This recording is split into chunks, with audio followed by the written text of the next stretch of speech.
Okay, so I'll show you what I did is I went in from the outside, got a similar diameter bolt, got it in place so it kind of lines, and I was able to put I got an interstellar screwdriver into the back of this bracket into a spot and pull forward on the axle so that I was able to get the control arm lined up. And then hopefully that'll allow us enough room to, as we put the bolt in from the other side, it goes through. And then as that bolt comes through, it's just going to knock this one out. It all sounds good in theory, but see what happens. Well, of course, I lost the bolt that I was trying to put through there. That's a good workbench. Then I just gotta try and get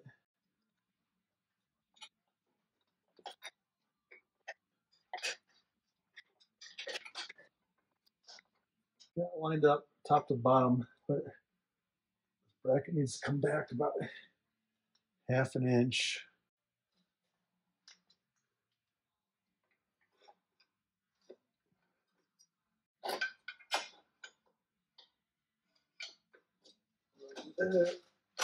Missed.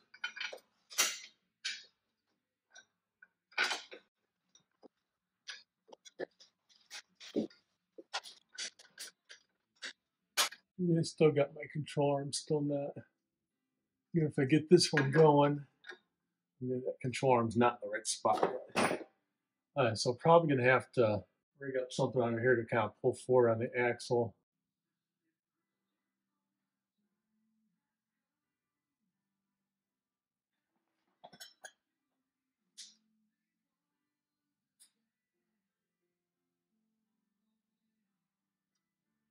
The control arm's still not quite in the right spot.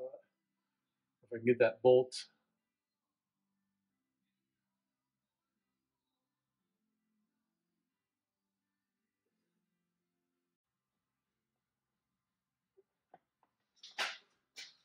Get this bolt in a little further, it might help, but it's going to require a little bit more pull than this screwdriver is going to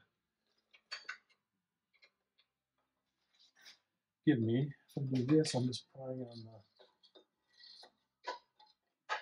axle, on the control arm itself. Maybe this bolt's actually a little bit too big.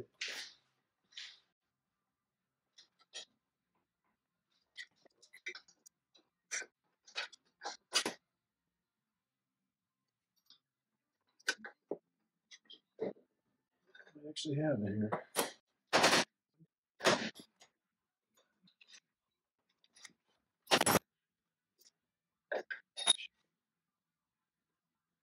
Okay, because I think I figured out maybe what'll help. I have this the rear end dropped all the way right now. I think as I raise it up a little bit, that'll bring the control arm. Won't have to stretch quite as far. That should hopefully make that line up easier. I think what I'm going to do first is I'm going to put the bolt in here so this bracket's, because I don't want to end up with this one out, the bolt not going to go through. I'll fight this one down at the bottom. There's a what should we call it, a little filler that goes up inside where your control arm used to mount up in there. So that's got to go up there. It wouldn't slide up there. I probably could have beat it up there with a wrench, but then it'd just be a fight. It probably was. It just because this is kind of corroded from being a Michigan vehicle. That's probably why it wouldn't slide up. So I just took it, put it on the sanders, took just like a 1/16 of an inch, if that, off, and hopefully that'll make it slide up. So that was not quite enough with what I took off. I'm gonna see if I get in here with the wire brush and just clean it up a little bit too. And besides that spacer, I can't even touch right now because it's kind of hot from putting on the sander. So figure while we're waiting, we'll clean this up a little bit.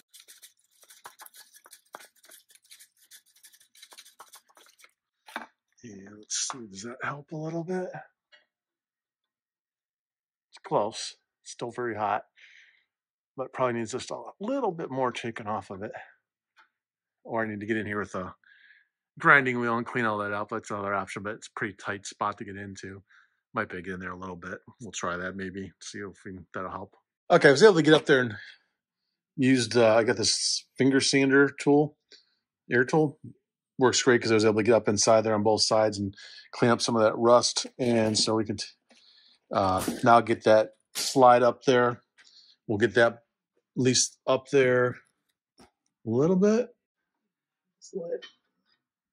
Space for now slides up there. Most of the way anyway. Whoops, check. I think this is SAE. And the bolt that came out of there was metric. Because the one that came out of there had the nice tang built into it. This guy here. This is, yeah, it's a different thread than the new bolt that they sent, of course. So new one's not going to be, old one wouldn't be long enough with this new piece going in there. So you got to try and hold the, you can get in there, but not super easy.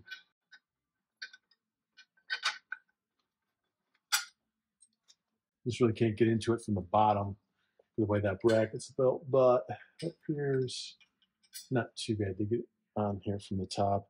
This is a locking nut. It might be a little more difficult than the washer to get in there, but we got that started. Then our U bracket goes right over the, slides over the axle over here. A couple more washers. Just gotta kind of finger tight all this stuff until we see if we can get that lower control arm bolt back through. Track bar does not get put back on until the Jeep's on the ground. I think everything else gets, and you don't torque the control arm bolts either, which same as all the other ones. Those get torqued once it's on the ground, although they're pretty tough. The upper one you couldn't even get a control, or should I actually loosen that top one up or not? If I was able to. It's pretty tough to get wrenches in there once the wheels are on, so it'll be interesting. Although the other thing I could do is I could just sit down on jack stands to do the torquing. It doesn't necessarily have to be sitting on the tires, so that would probably make that be easier. Because some of these are just going to be hard to get to when the tires are on there. But if it's sitting on jack stands, that's the same effect as sitting on the tires, so that would work. So got that snugged up now. Maybe my theory works here. Put some tension on that. Maybe that gets my pull arm back in where it needs to be. So then I can come back with controlling bolts. Now, hopefully, maybe I'm only fighting this outer bracket. Let's see where that's right at.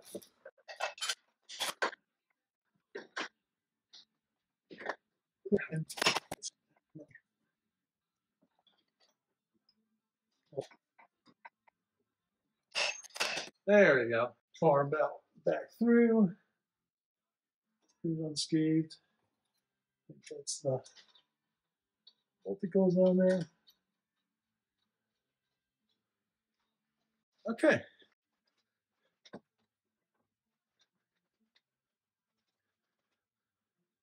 Okay, I think we're in pretty good shape. So next thing will probably be to lower this whole thing down.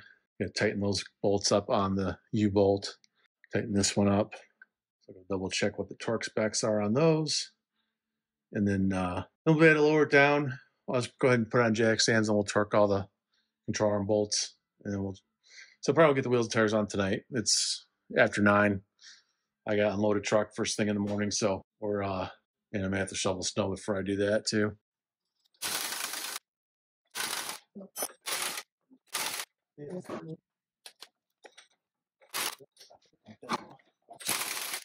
Okay, so I'm going to switch over to the torque wrench. These are supposed to be at 45 pounds. And just one thing to watch in these instructions, there's a couple of things that are inch pounds.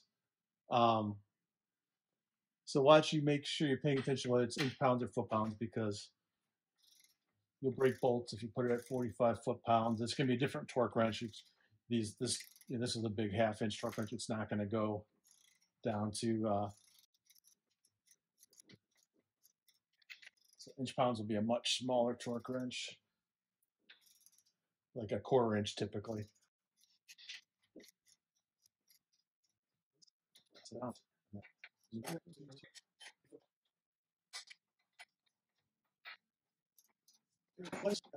Okay, so now we have the rear springs, the shocks, the track bar mount, new sway bar end links, relocation brackets for the rear brake lines, and we are ready to, we'll go ahead and move the tools out of the way and get this thing down the ground so that tomorrow night I can, or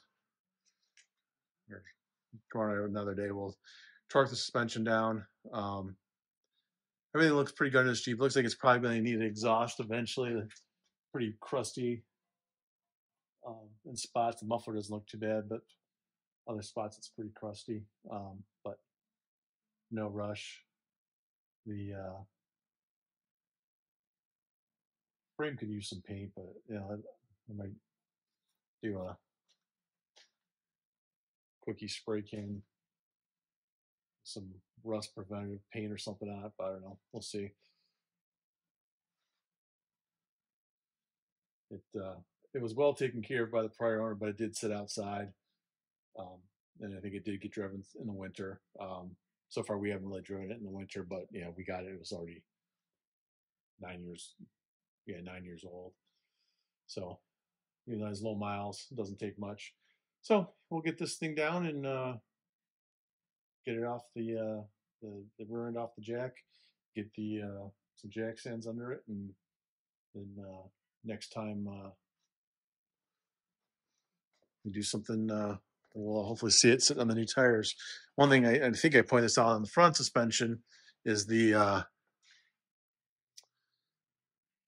we'll see once it sits down how the end links are, but those end links are pulled like not very upright from where they're supposed to be.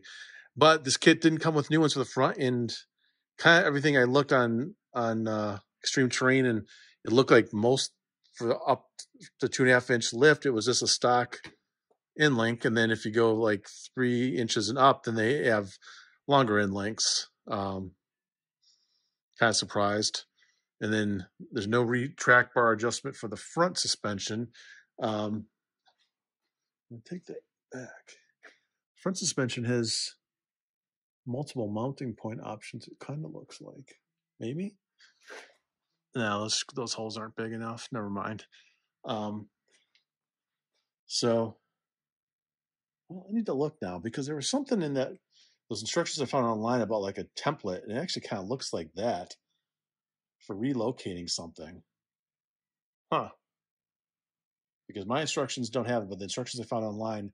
So we're gonna have to see once we set it down if if we find that the front suspension thing needs to be recentered. We may have to do something with that because I saw that it didn't dawn on me what that was for. But now I'm looking at this bracket right here. This looks like what these instructions I found online show as a point where they re-drilled. They had a template and they re-drilled something. Because basically what's going to happen because of the different height, it's going to cause of the springs, it's going to cause the front suspension to be left or right a little bit more than it should be. And that track bar is kind of what keeps it centered at what we call normal ride height. So yeah, we'll have to look into that tomorrow because that looks like the bracket that they were modifying in these instructions. I kind of skipped past it because I was looking for something else at the time, but I have to go back and check those out. Okay, so we got the Jeep lower down onto jack stands, and that way we can go ahead and it has the same effect as having the wheels on the ground, so that and you know and the jack stands are under the axles, front and rear. That allows us to now go down back and torque all the suspension bolts in the normal ride height position. So we're going to start that process. I'm just going to kind of go back there. I know we have to do the upper and lower control arms, front and rear, on both sides, as well as the, I know we got to install the track bar in the back. I'm trying to think of what else we need to do here. I'm just going to kind of go back through the instructions step by step. I think that was it for the front. It was just the control arms. Oh, and we got to check the stabilizer shock too to make sure it's got the right travel. So we marked that earlier in the video.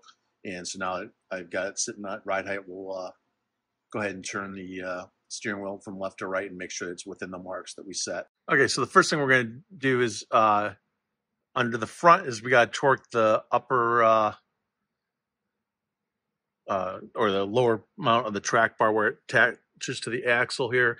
It's 21 millimeter bolt. This is the one that I used the ratchet strap to get in place. I should have really waited until the car was on the ground, and then it probably would have fell right into place. I didn't read the instructions close enough, but the way they say to do is wait till it's down on the ground, attach it, same as the rear. And it'll be this one's 125 foot-pounds, so I've set the torque wrench to 125 foot-pounds. And I'm not sure if I can do this one-handed or not, but we'll see. Okay, I thought maybe I'd already tightened this one out, but I hadn't. If you remember, this one has the, what do you call it? I call it a flag, but it's got the pointy thing that sticks up on that's welded to the nut so that it just braces itself against a bracket, and so you don't have to get a wrench on the back side. Woo. So the torque wrench is pushing my, I'm on a creeper, and it's, when I try to put torque into it, I'm rolling, so I might